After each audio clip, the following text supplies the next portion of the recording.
গত রাতে খিলগাঁও থেকে অর্ডার করা তন্ময় ভাইয়ের দেশি মুরগিগুলা যেগুলো হাট থেকে কিনেছিলাম সেই মুরগি ডেলিভারি করলাম। আর সেই সময় আমার জীবনের একটা সেরা এক্সপিরিয়েন্স এবং জীবনের প্রথম এক্সপিরিয়েন্স যেটা আমি একটা বাংলাদেশের বিলুপ্ত প্রায় ওয়াইল্ড হুতুম পেঁচা, এই হুতুম পেঁচাকে রেস্কিউ করি এবং সেটাকে সফলতার সাথে আর কি রিলিজও করে দেয় নেচারে।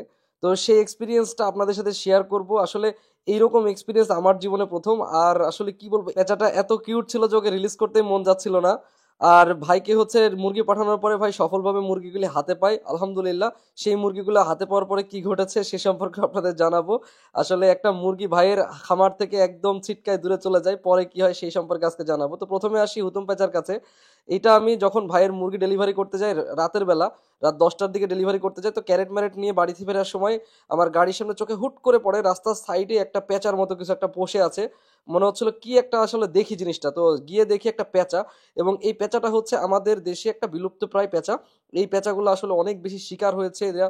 আসলে রাতের বেলা যেহেতু দিনের বেলা দেখতে পায় না এদেরকে, মানে মানুষজন কিভাবে আসলে এদেরকে নষ্ট করছে, প্রকৃতি থেকে বিলীন করে দিছে, আপনারা আমার চেয়ে হয়তো বা ভালো জানেন। কিন্তু আমি যতটুকু জেনেছি, যতটুকু পড়েছি, যতটুকু দেখেছি এদের সম্পর্কে, এদের সাথে যে পরিমাণ অন্যায় করা হয়েছে অন্যান্য আমাদের যত ওয়াইল্ড বার্ড রয়েছে তাদের তাদের থেকে সবচেয়ে বেশি, কারণ এরা দিনের বেলা সেভাবে দেখতে পায় না, রাতের বেলা শুধু দেখতে পায় ওর। এবং নিশাচর প্রাণী হওয়ার কারণে ওরা দিনের বেলা ওরা দেখে না, তো দিনের বেলা এদেরকে অনেক বেশি শিকার করেছে, অনেক বেশি শিকার করছে।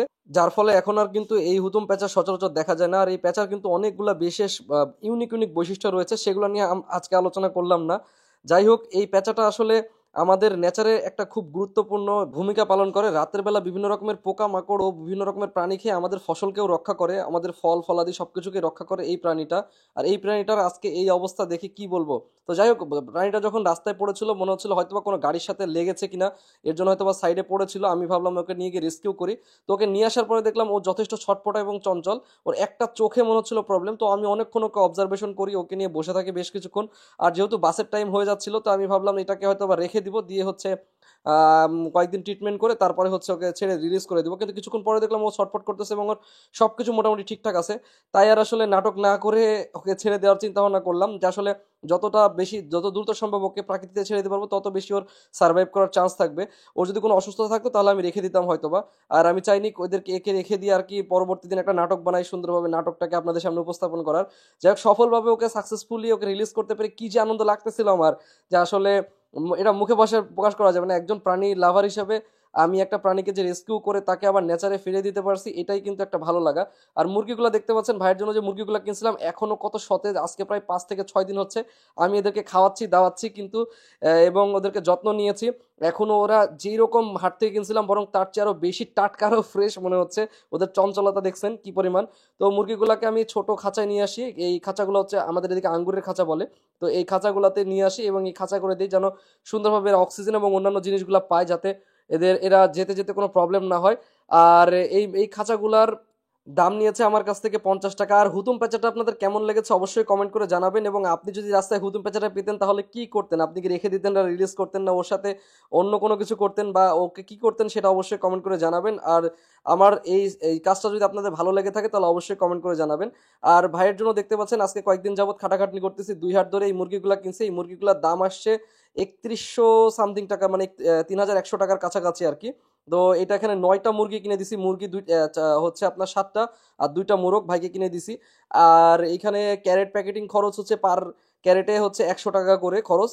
আর হচ্ছে আপনার এখানে আর ভাই ডেলিভারি চার্জ আসছে হচ্ছে, মানে যেটা হচ্ছে গাড়িতে পাঠাইছি, গাড়িতে পাঠানোর চার্জ হচ্ছে 300 টাকা করে এই প্রতিটা ক্যারেট। এই ক্যারেট দিলেও 300, বড় ক্যারেট দিলেও 300। বড় ক্যারেটের অসুবিধা হচ্ছে ওই ঢাকনাগুলো ঠিকঠাক থাকে না, এর জন্য মুরগি অনেক সময় ট্যাপ খাওয়া, চাপ খাওয়া এবং অক্সিজেন স্বল্পতা হওয়ার সম্ভাবনা রয়েছে। তো এর জন্য আসলে এইভাবে সুন্দরভাবে নিচে একটা পেপার দিয়ে সুন্দরভাবে প্যাকেজিং করে দিতেছি। আর আমি যেহেতু আজকে প্যাকেজিং করার সুযোগ পাইছি, তো এর জন্য আসলে করে দিচ্ছি, নতুবা এরপরে কিন্তু আমার একটা ছেলে থাকে ওই কাজ করে, ওই হচ্ছে এটা প্যাকেটিং করে দিবে। তো সেই তুলনায় আসলে এটার দামটা নির্ধারণ করা, কারণ এই ক্যারেটটার দাম হচ্ছে 55 টাকা এবং কাগজ, টাই ক্লিপ এবং অন্যান্য খরচ এবং খাটনি সহ একটা ছেলেকে 100 টাকা দিলে এই প্যাকেট একটা করে দিবে। আর একটা প্যাকেটের মধ্যে একটা খাঁচার মধ্যে 3টা 4টা মুরগি দেওয়া যাবে। আমি 3টা করে দিয়েছি স্বাভাবিকভাবে দেওয়ার জন্য। তো আপনারা যদি কেউ মুরগি প্রয়োজন হয় বা নিতে চান আমার কাছ থেকে, বা কিনে নিতে চান, বা আমার ফার্মের মুরগি নেন, তাহলে অবশ্যই এই জিনিসটা মাথায় রাখবেন যে প্যাকিং খরচ পার ক্যারেটে 100 টাকা আসবে। বড় মুরগি হলো 3টা থেকে 4টা, ছোট মুরগি অনেক বেশি যাবে। তো এটা আপনারা বুঝে নিন, কারণ এটা কিন্তু নিতে হলে আপনার খরচ আসবে। আর হচ্ছে ডেলিভারি চার্জ 300 টাকা করে, ডেলিভারি সারা বাংলাদেশে দেওয়া যাবে, যেখানে যেখানে বাস যায় আর কি রাজশাহী থেকে। তো এটা হলো বিষয়। আর ভাইয়ের তেমন কোনো খরচ নাই। আমি যেই কয়দিন মানে আমার মোটরসাইকেল বলবো না, ইলেকট্রিক বাইকে করে যে কয়দিন আমি গাড়ি নিয়ে গেছি খাটছি এগুলো সব ফ্রি। আর আমি আসলে এইগুলা টাকার জন্য করি না ভাই, আমি একজন ফ্রিল্যান্সার, আমি বারবার বলছি আপনাদেরকে, এবং অন্যান্য আমার বেশ কিছু ব্যবসা আছে। অনেকে বলছেন ভাই আপনার কি ব্যবসা আছে, কি করেন না করেন, অনেকে উল্টাপাল্টা কমেন্টও করেন। তো তাদের জন্য আজকে ছোট্ট করে একটু দেখাবো, এই যে আমি যেখানে বসে আছি সেটাই হচ্ছে আমার একটা নার্সারি। এরকম আমার আরো 2টা নার্সারি আছে। তো আমি নার্সারি ওনার, পাশাপাশি আমার আরো বেশ কয়েকটা ব্যবসা আছে, আমি নিজে ফ্রিল্যান্সার ভাই, সময় পাই না কাজ করার মতো। আর যে ঠান্ডা ভাই, এই ঠান্ডার মধ্যে আসলে আজকে এখন রাত বাজে প্রায় 9:30। তো এই সময় আসলে না পাবো ভ্যান আমাদের লোকাল এলাকায়, না পাবো অন্য কিছু, তাই আমার নিজের গাড়ি নিয়ে আজকে ডেলিভারি করতে হচ্ছে।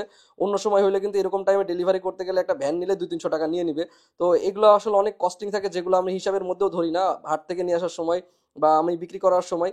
তো এইগুলা হচ্ছে যা শুধু দেওয়া আপনাদের কাছে, যে তন্ময় ভাইকে বলছি ভাই আপনার খামারটা সুন্দরভাবে সূচনা করে দিলাম, যেন আপনি আস্তে ধীরে এই খামারটাকে বাড়াইতে পারবেন। তো যারা আসলে খামারি মুরগি পান না অ্যাকচুয়াল, যারা মুরগি করতে চান আমাকে দেখেন, দেখে বলেন যে ভাই হচ্ছে মুরগি পাচ্ছি না, এর জন্য শুরু করতে হবে, তাদের জন্যই মূলত এই সার্ভিসটা। হয়তো এই সার্ভিসটা রাখতে পারবো না, কারণ 2-3 দিনের মধ্যে আমার মুরগি বেচা শুরু হবে। তো আসলে তো তখন আসলে আমার জায়গা সংকলতার কারণে এবং সময় স্বল্পতার কারণে করতে পারবো না। আর এই সময়টা দেখতে পাচ্ছেন এখন যে কাজ করতেছি ভাই, আমি রাতে সারা রাতে এসে আবার ফ্রিল্যান্সিং করব।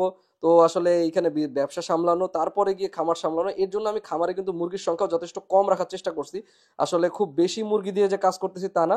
আমি একটা জিনিস দেখানোর চেষ্টা করতেছি, যেটা হচ্ছে যে আসলে অল্প পুঁজিতে অল্প বিনিয়োগ করে কিভাবে আপনি আপনার পরিবারের চাহিদা ও আপনি আপনি কিছু না, অল্প কিছু হলেও টাকা ইনকাম করতে পারবেন, যেটা দিয়ে একটা ছোটখাটো পরিবার ইজিলি চালানো যায়। আর আপনারা এই প্রজেক্টটাকে যদি বড়ভাবে করার চেষ্টা করেন, তাহলে বড় করে করলে ভালো একটা সাকসেস পাওয়া যাবে এবং লাভবান হওয়া যাবে, সেই প্রসেসিংটাই দেখাতে চাচ্ছি।